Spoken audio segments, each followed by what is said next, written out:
नमस्कार बंधुरा आशा करी आपनारा सबाई भालो आछेन। आज 7 जुलाई 2024 साल रविवार आजकेर सकालेर आपडेटे आपनादेर सबाइके स्वागत जानाच्छि।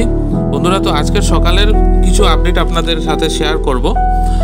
प्रथमत हच्छे बंधुरा शिलचर हारेंगाजाओ महासड़केर जे क्षतिग्रस्त अंशटा आछे सेटा गतकालकेर बृष्टिते खूबই शोचनीय आकार धारण करेছে।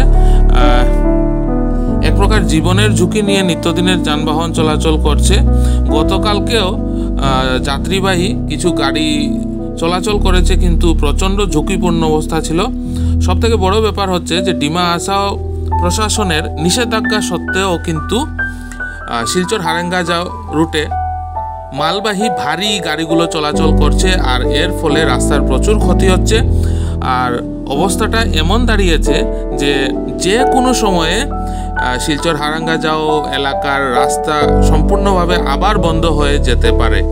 গতকালকেও ভারী বৃষ্টিপাত হয়েছে ডিমা হাসাও জেলাতে এবং আপনারা দেখতে পাচ্ছেন এখানে শিলচর হাফলং রুটে প্রচুর মালবাহী গাড়িগুলো দাঁড়িয়ে আছে। প্রচণ্ড লম্বা যানজটের অবস্থা এখানে আছে আর এই লরিগুলোর যানজটের ফলে প্রচুর যাত্রীবাহী গাড়িগুলো আটকে আছে রাস্তায় বন্ধুরা শিলচর হাফলং রুটে। তো আপনারা সড়ক পথে যেতে গেলে অবশ্যই আজকে কালকে আপনারা খবর না নিয়ে যাবেন না, খোঁজখবর করেই যাবেন। রাস্তার অবস্থা কিন্তু খুব একটা ভালো নয় বন্ধুরা। এদিকে শিলচর শিলং রুট খোলা আছে কিন্তু এই রাস্তার অবস্থাও কিন্তু খুব ভালো নয়। যদিও কিছুটা সংস্কার হয়েছে শিলচর রুটে কিন্তু তা পর্যাপ্ত নয় বন্ধুরা। এখনও রাস্তার অবস্থা প্রচণ্ড বেহাল। যদিও রাস্তা খোলা আছে শিলচর শিলং রুটে গাড়ি চলাচল করছে বন্ধুরা।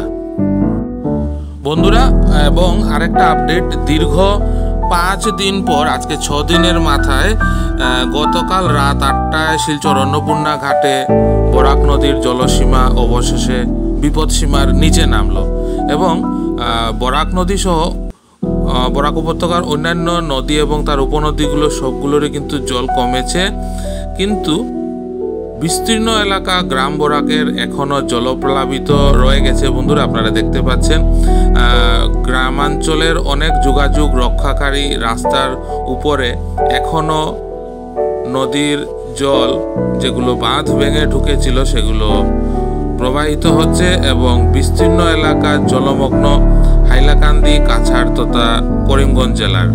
বন্ধুরা সবকটা নদীতে জল কমলেও হাইলাকান্দি জেলার আলগাপুরের বন্যা পরিস্থিতি এখনও অপরিবর্তিত রয়েছে। নদীতে জল কমলেও আলগাপুর রাজস্ব চক্র এলাকার অনেক গ্রামে বন্যা পরিস্থিতি অপরিবর্তিত। নতুন করে প্লাবিত হচ্ছে অনেক গ্রাম। নদীর জল হাওর অঞ্চলে কিন্তু এখনও ঢুকছে। বিভিন্ন বন্যাক্রান্ত এলাকার ত্রাণ শিবিরে পর্যাপ্ত পরিমাণে ত্রাণ মিলছে না বলেও অভিযোগ করেছেন অনেক বানবাসী জনতা। আর আরেকটা বড় সমস্যা হয়ে দাঁড়িয়েছে গবাদি পশুর খাদ্য সংকট। গৃহপালিত গবাদি পশুর প্রচণ্ড খাদ্য সংকট দেখা দিয়েছে। এদিকে বন্ধুরা উদ্বিগ্ন হওয়ার মতো আরেকটা খবর যে আবহাওয়া দপ্তরের সূত্র মতে জানা গেছে যে আগামী 9 জুলাই অর্থাৎ মঙ্গলবার পর্যন্ত আসাম সহ উত্তর পূর্বের অন্যান্য রাজ্যে ভারী বৃষ্টিপাত হতে পারে। বন্ধুরা যে কিছুই আপডেট আসুক না কেন আমি অতি অবশ্যই আপনাদের সাথে শেয়ার করব, তাই আপনারা চোখ রাখুন এই চ্যানেলে।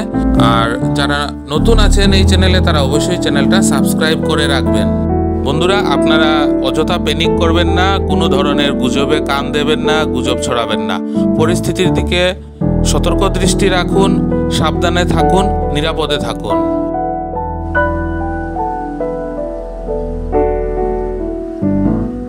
বন্ধুরা এখানে আপনারা মাটিজুরির কাঠাখাল নদীর বর্তমান পরিস্থিতি দেখতে পাচ্ছেন।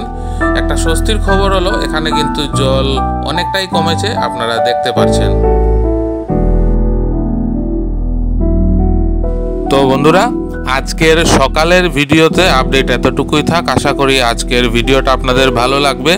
যদি ভালো লাগে তবে অবশ্যই কমেন্ট করে জানাবেন, একটা লাইক করে দেবেন, আপনার চেনাশোনা সবার সাথে ভিডিওটা শেয়ার করবেন। আর যারা নতুন দেখছেন তারা প্লিজ চ্যানেলটা সাবস্ক্রাইব না করে যাবেন না, সাবস্ক্রাইব করে পাশে থাকা বেল আইকনটা অবশ্যই প্রেস করে দেবেন।